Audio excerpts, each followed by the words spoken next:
In game 9, Bronstein made one of the greatest comebacks in chess history. He miscalculated his combination and blundered a whole rook, and then miraculous things started to happen. After getting an absolutely winning position with an extra rook, Botvinnik lost his fighting spirit, as he was expecting immediate resignation by Bronstein. The opposite was the case with Bronstein. He was full of energy and eager to fight until the end, although he blundered a rook. Botvinnik started with d4, and Bronstein again played the Dutch defense, f5, g3, knight f6, bishop g2, bishop e7, knight c3, castle kingside. And here Botvinnik made an untheoretical move. Instead of a natural developing moves, he played d5, immediately crossing the center of the board, grabbing the space, and exerting pressure on black's position, also preventing black from playing the stonewall variation. Now black won't be able to play d5. The players evaluate the next move differently. Bronstein played bishop b4. Botvinnik, in his annotations, calls this move a loss of tempo, as black moved the same piece twice in the opening, which isn't recommended by the orthodox positional rules, opening rules. While Bronstein, in his annotations, writes that this move makes perfect sense.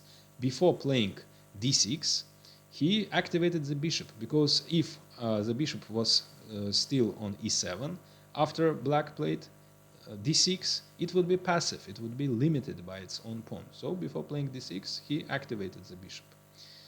Bishop d2, e5, e3, d6, knight e2. And here Bronstein makes another original, very original, creative move. Black's typical plan in the Dutch opening is to reroute the queen through e8 to h5 and play on the king side, attacking the king side. Knight g4 might follow, f4, after which the rook would exert pressure on f-file. After f4, the bishop's diagonal would open. It would also join the attack of the king side. The knight from d7 after e4, for example, might jump to e5 with multiple threats. So black plays on the king side, while white plays on the queen side and in the center. However, in this game, Bronstein chooses absolutely different plan. He plays a6, preparing b5, with a play on the queen side instead of the king side. In his annotations, he justifies this move in the following way. He writes that c4 is weak and the defense of c4 is problematic. And by playing b5, black would attack c4.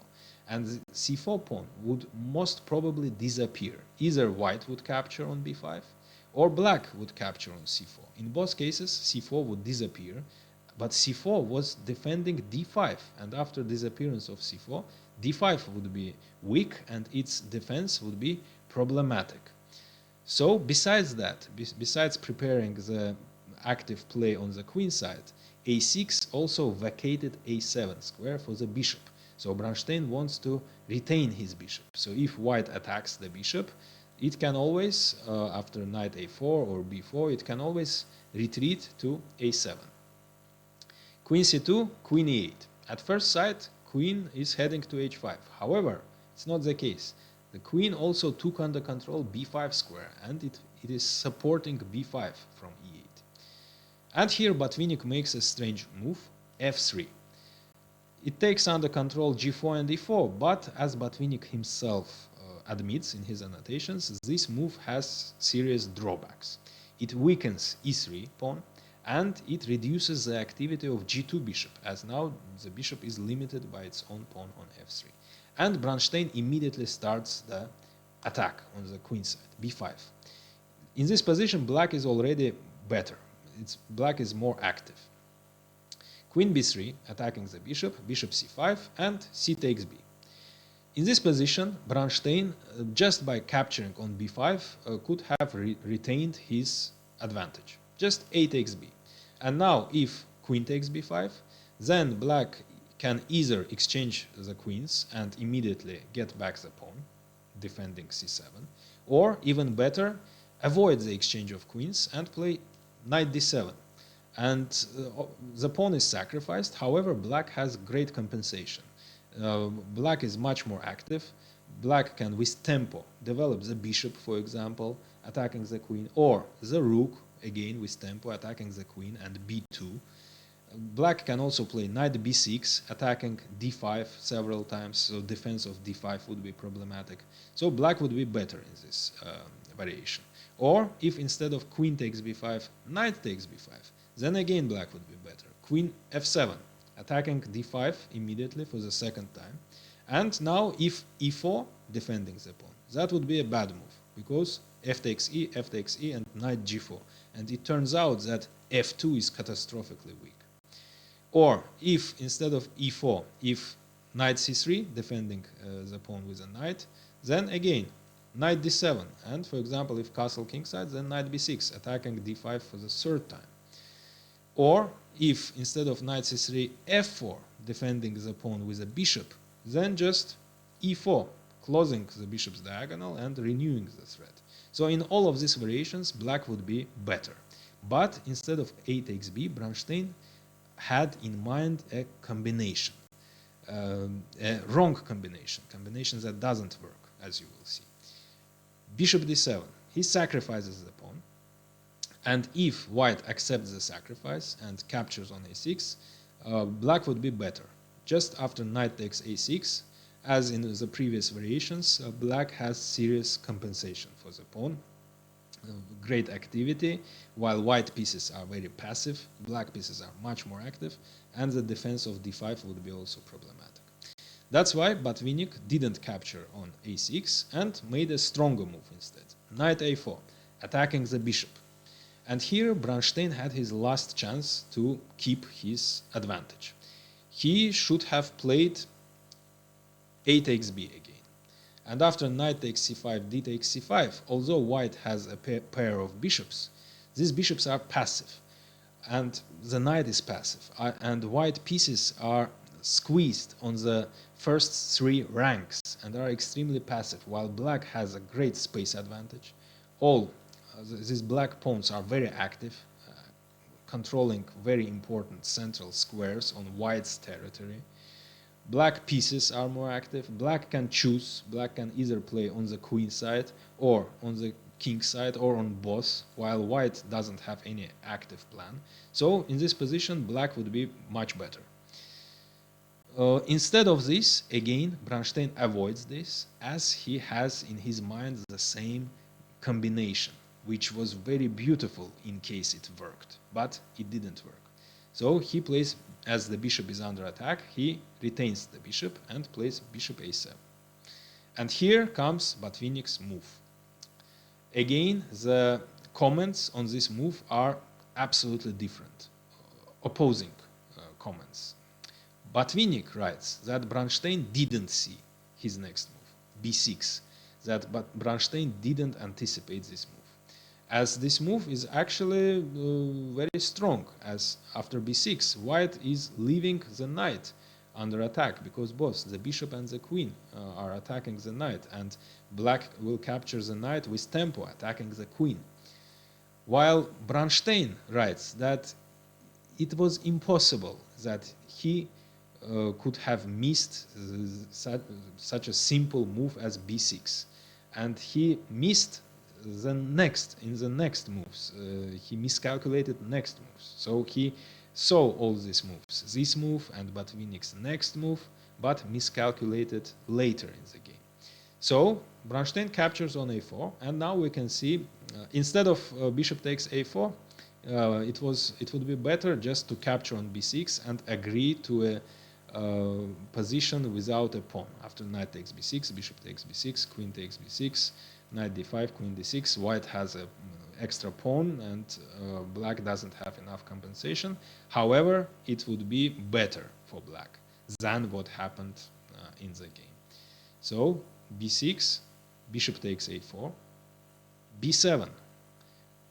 So white is sacrificing the queen, and after bishop takes b3, the queen is reincarnated immediately and captures the rook on a8. So bishop b takes a. And here, only here, Bronstein noticed his terrible mistake. In his calculations, he was going to capture on d5, as the knight is also attacking d5, attacking the queen and winning it. As in his calculations, he made 2 moves in a row for black. So he made bishop b6 move. So in his calculations, the bishop was already on b6. And if the bishop was already on b6, indeed the queen would be trapped and lost, and black would have won. However, the bishop is on a7. So after this, he gets a losing position. So what to do? If he captures on d5, white would capture on a7. So he decided to save the dark squared bishop, bishop b6. But now, so as you see in this position, if it was black's move, black would just capture on d5 and the queen would be lost. But it was white's move, a takes b, and now white is a whole rook up with absolutely winning position. But Bronstein didn't give up, and he decided to continue to fight until the end. He plays queen b5. Black actually has a small consolation for the lost rook. The queen is kind of trapped. It cannot leave this box, because a6 is defended by knight, a7 is controlled by bishop. The queen can only move to b7, but from b7 it cannot move anywhere else. So it's on the other hand, black cannot attack the queen. So the queen is safe, but it doesn't take part in the game. So, of course, this isn't enough compensation. White is a whole rook up. Black cannot attack the queen. So white is absolutely winning. But Bronstein tries to do his best. By making his active move, queen b5, he attacks both pawns on b3 and d5. And also, which is more important, he prevents white from castling, as queen b5 also attacks the knight. If white castles, the knight would fall. Botvinnik plays knight c3, attacking the queen. Queen takes b3, and here, as Botvinnik was approaching the time trouble, he decided to sacrifice the exchange. Instead, it would be much stronger just to castle kingside.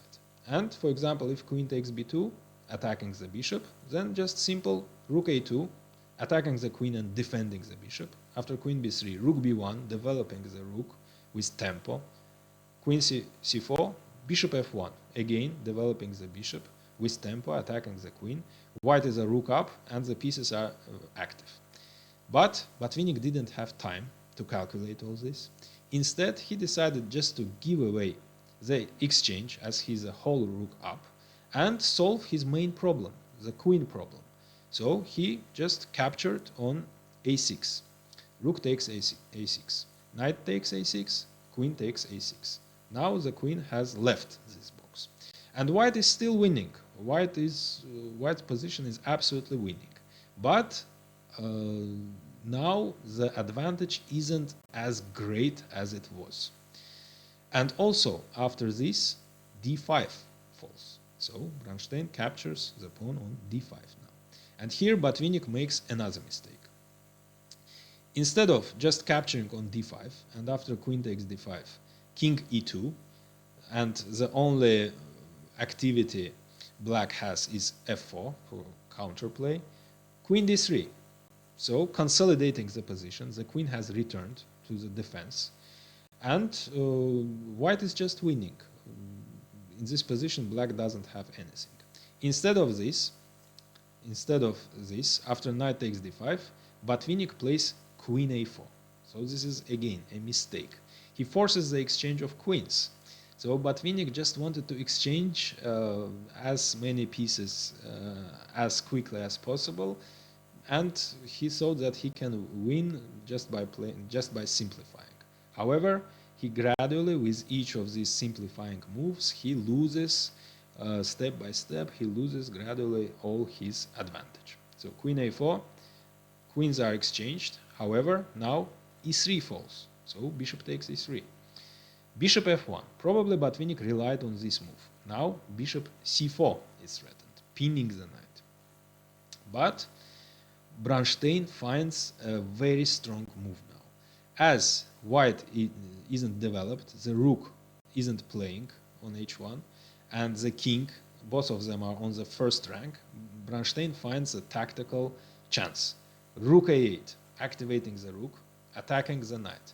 And it turns out that bishop c4 isn't so effective, because black would just capture the knight, bishop takes d5 check, king f8, and now white cannot capture the bishop on a3 because of rook a1 check, and white is losing the rook in this case.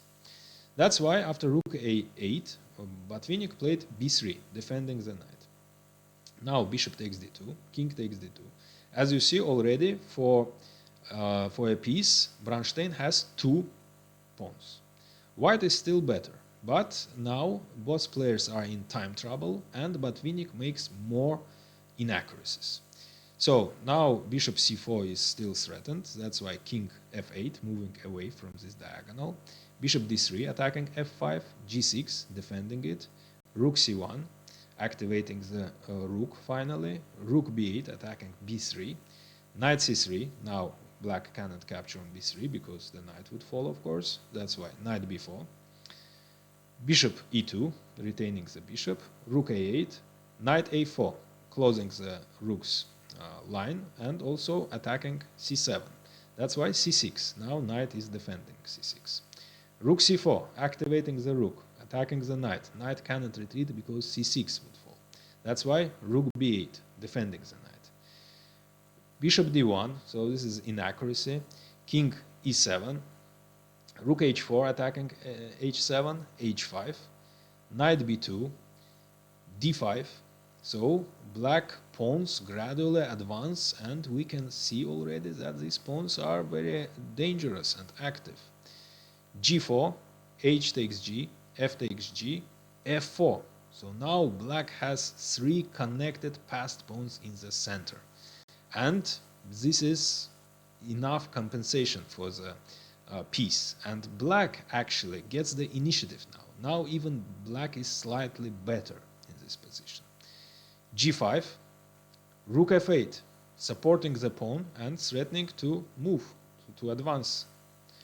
Rook h7 check, king d6, and it turns out now that the black king is also much more active than white king, because after e4 the king will move right to the center of the board and would be a great active piece. Rook g7, e4, rook takes g6, king e5. So three connected passed pawns, very active king, the rook supporting the pawn. White pieces are passive, king is passive, and pawns aren't that dangerous. In this position, the game was adjourned as the players passed the 40th move. And before it was resumed, actually it wasn't resumed, so Botvinnik offered a draw, and Bronstein accepted it because after bishop g4, the most natural move, for example, for white, f3, threatening to move further, rook e6 check, king d2, rook f6, taking under control the f pawn, rook a8, now terrible e3 check is threatened with further advance. That's why bishop takes f3. This is necessary to sacrifice the bishop for the pawn. Rook a2 might follow, pinning the knight. And after king c1, rook a1 check, king d2, rook a2, again pinning the knight, and king c1, the position would repeat it. So Bronstein agreed to a draw. Hit the like button, as it's really helpful for the channel growth, and see you in the analysis of game 10.